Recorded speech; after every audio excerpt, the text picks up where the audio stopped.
Одоо энэ Монголын үлээвэр хөгжмүүдийг дийн ялангуяа шинчлэн хөгжүүлэх, баяжуулах тал дээр бол арга хэмжээ авч эхэлсэн. Ер нь бол одоо насан туршдаа хууртайгаа хамтал байна л да. Одоо морин хуурч бид нар чинь айл болгоноор ороход мэдээж хөгжмийн зэмсэг нь бэлэн байна. Тэгээ бид нар ч одоо нэг өвөртөө нөгөө ганифол давирхаага хийцэн явж байхад тэгэхээр айл болгонд л морин хууртай.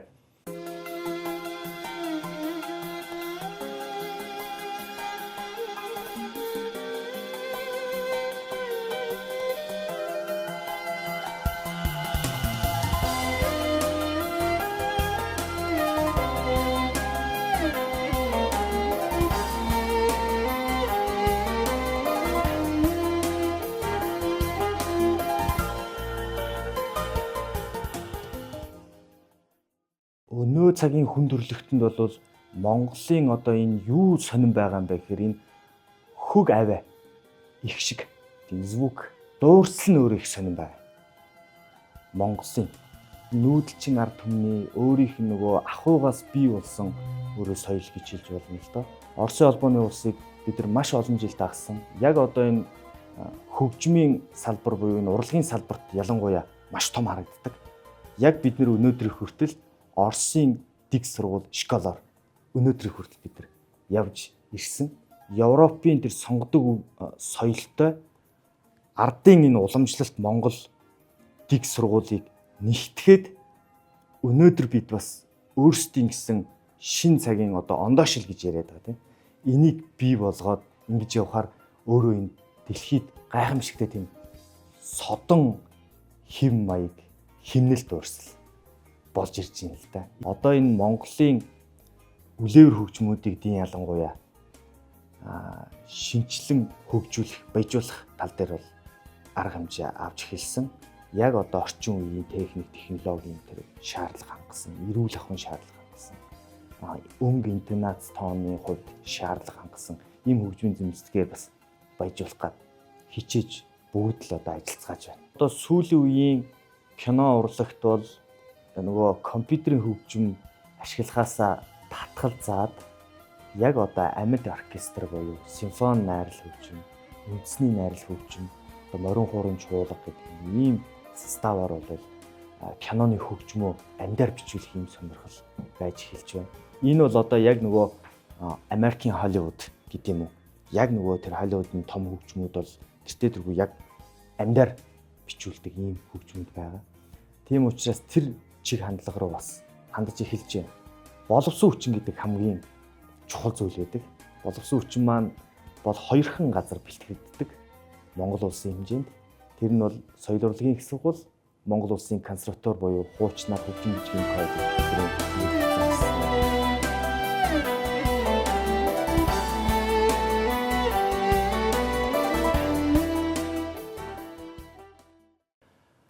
манай үндэсний урлагийн их театрын Монгол төрийн үндэсний хөгжмийн их найрал 60 гаруй хүний бүрэлдэхүүнтэй.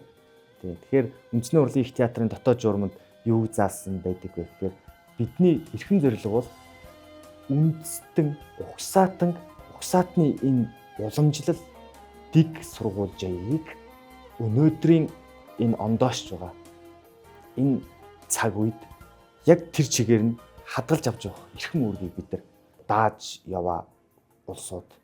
Миний өссөн төрсөн орчин өөрөө урлагийн гэр бүл театртай их холбоотой байсан.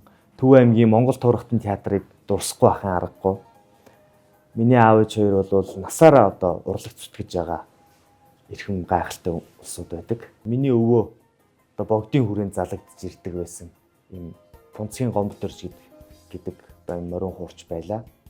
Тэгээд өвөөгийн маань өөрийн тоглож исэн 1940-од онд тийм бурханч ламаас худалдаж авч ирсэн. Тухайг 500 төгрөгөөр худалдаж авч ирсэн тийм морин хуур бол аавын маань гэрт байдаг.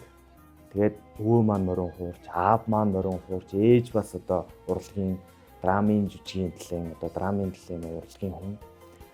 Тэгээд багаасаа аав ээжийнхаа гараас хөтлөө тэр телевизний ард тайзан дээр зэрэгтэлт тэгээд өссөн.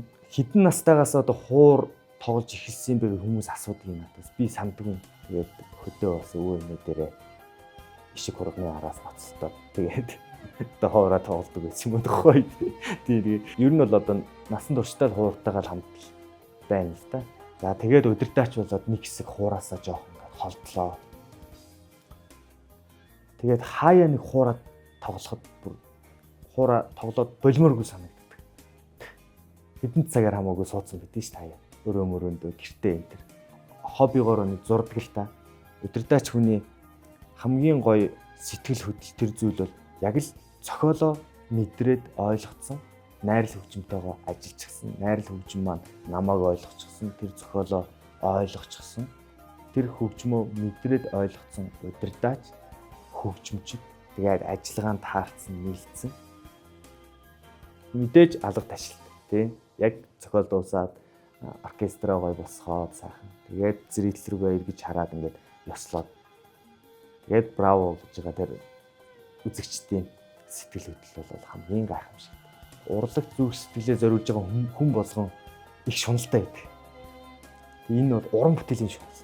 Биднэрт одоо нэг хүнд ноогдох бүтээлийн хэмжээ, зохиолын хэмжээ энэ хэдэн тэрбумаас илүү хэдэн их найдаар тоологдох ийм олон бүтээлтэй хүн төрлөختөө өөрөө харь гаригаас юм зочд ирээд дэлхийдээ танилцъя гэх юм бол Бетховены 9-р симфоник сонсуулахад энэ өөрөө хүн төрлөختөн ийм юм байна гэж ойлгох.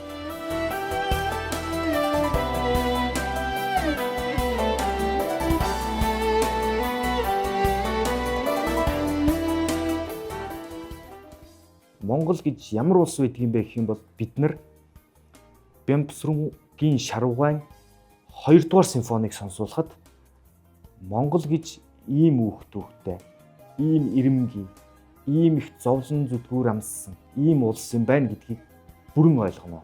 Одоо урлагийн биднүүдийн уран бүтээлийн онгод энэ юу бол дуусш байна. Тийм. Өдөр болгон сураал, өдөр болгон шинэ юм хийхийг ирмэлзээл ингээд явж идэг л ийм л хүмүүс. Одоо энэ 3 дугаар сард бол хөдөлмөрийн баатрын 2 хөдөлмөрийн баатрын бид нар тоглолтыг хийх гээд одоо бэлтгэл ажилдаа цагаан сар өнгөрлөө маргааш нь орно. Ингээд явж байгаа. Хөдөлмөрийн баатар урлагийн гав зүтгэлтэн төрийн сойрхолд Сэвжтийн Сүхбаатар гуайн уран бүтээлийн тоглолтыг хийн. Энд бол дандаа нөгөө суитүүдээр нь бүжийнхэн хамгийн том хэлбэр суитүүдээр нь ингэж хийх юм байна. Энэ 25 оны 3 дугаар сарын 25-ны өдөр соёлын төвөргөөний тайзнаа Монгол улсын хөдөлмөрийн баатар ардын жүжигчин Төрийн хошоо шагналд Нацгийн жанцны оргуй хүслийн төвөргөн гэдэг тоглолтыг хийхээр төлөвлөд явж байна. Өнгөрсөн 24 оны бас мөн үед бид нар энэ тоглолтыг хийжсэн. Би бол одоо залуу хүн, залуу гэр бүл тий.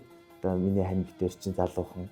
Тэгээд хүү маань жоохон одоо дөнгөж 4 настай 5 нас хүрэж байгаа. Тэгээд битүүнийхээ өдөр бол нэг 3 үе 3-аар ингээд сар шинийхээ идээ засаад тэгээд нэг 74 өндөр жижигхэн махаа чанаад ингээд явчихсан.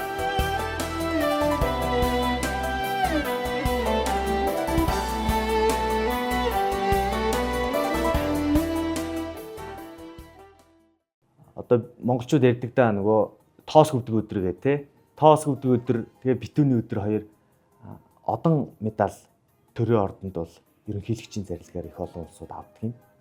Тэ нэг удаагийн авалтнаасаа бол одоо нэг 20-од 30-аад хүн 20-оос 30-аад хүн авдаг. Тэгээ бид нар бол нэг 60 гаруй хүнд энэ жил одон медаль зөөж өгнө. Бид нар зөөж өгнө гэхээр одоо ерөнхийлөгч маань зарилгаараа зүгээд бид бол одоо тэр хүндэтгэлийн хөгжмийн юм бол их олон жил тоглож байгаа. Цагаан сарын маань одоо хүчит бүхийн барилдаан явна. Хүчит бүхийн барилдаан одоо манай ард түмэн монголчууд маань сайн мэдж байгаа да. Давааны ихэн дээр юм уу эсвэл 2-ын давааны ард 3-ын давааны ихэн дээр манай үндэсний урлагийн их театр маань нялалга болгож ингэж тоглолт зохион байгуулдаг болсон.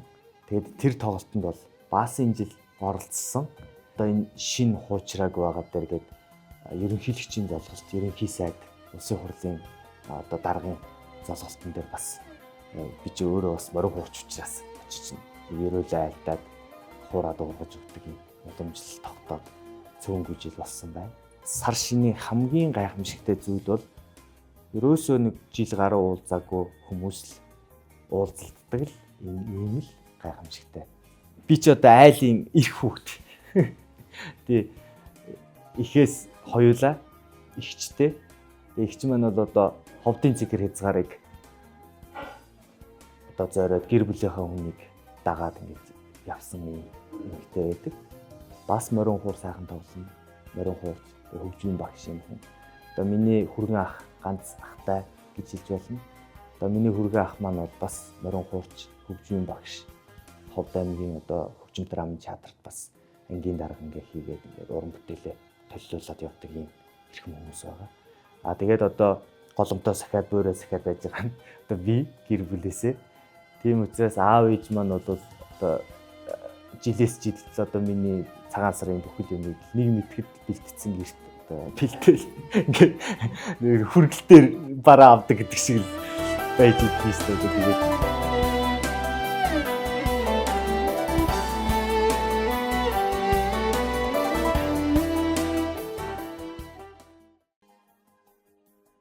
нацгийн багуун дугаан зарилгаар байдаг баха тий. Айл болгон морин хуурыг залах тийм зарилга гарснаас хойш бол монголчууд маань тэр дундаа одоо айл өрх болгон гэрийнхэн хойморт морин хураа залж эхэлсэн. Түүнтэй холбогдлолтойгоор бол одоо морин хуурч бид нар чинь айл болгоноор ороход мэдээж хөгжмийн зэмсэг нь бэлэн байна. Тэгээ бид нар ч одоо нэг өвөртөө нөгөө ганифол авирхаага хийцэн явж байхад тэгэхээр айл болгонд морин хууртай. Тэгээд бүгдэнд нь ороод мэдээж одоо морин хуурч хүн ороод ирж байгаа юм чинь гэрийн эзэд маань за нэг сайхан жавар үргээгээд нэг сайхан жоноо хараа аялуулаач гэдэг тэгээл аваад тий сурсан юм чинь тэгээ сайхан хийжтэй.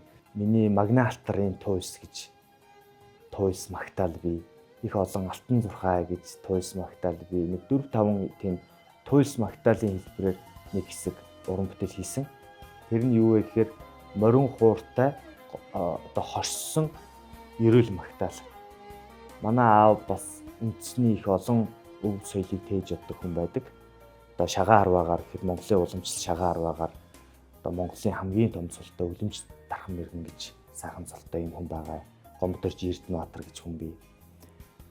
Тэгээд аав маань бас одоо үндэсний шагаан харваа, морин хуур, мөн одоо морин хуур урлал миний маш олон жил тоглосон хөгжмүүдийг бүгдийг миний аав уралдаг. Тэгэхээр одоо би бас хортой хүн гэж хэлж болохоор аавынхаа уралсан хийсэн хөгжмөр одоо хүн их олон тайзууд дээр гарч тоглолоо. Гарч буй модон могой жил маань Монгол түмэнд маань ээлээ өгсөн, ивэлээ хайрлсан, төр засагт маань одоо хүчийг өгсөн ийм сайхан жил байх болтугай. Тэгээд та бүхэндээ цагаан сарын сар шинийн халуун сайхан мэндийг өргөн дэвшүүлье. Тэгээд илгээрээ инхэм болсон төрлөөрөө төвшин амгалан байх болтугай гэж өрөөж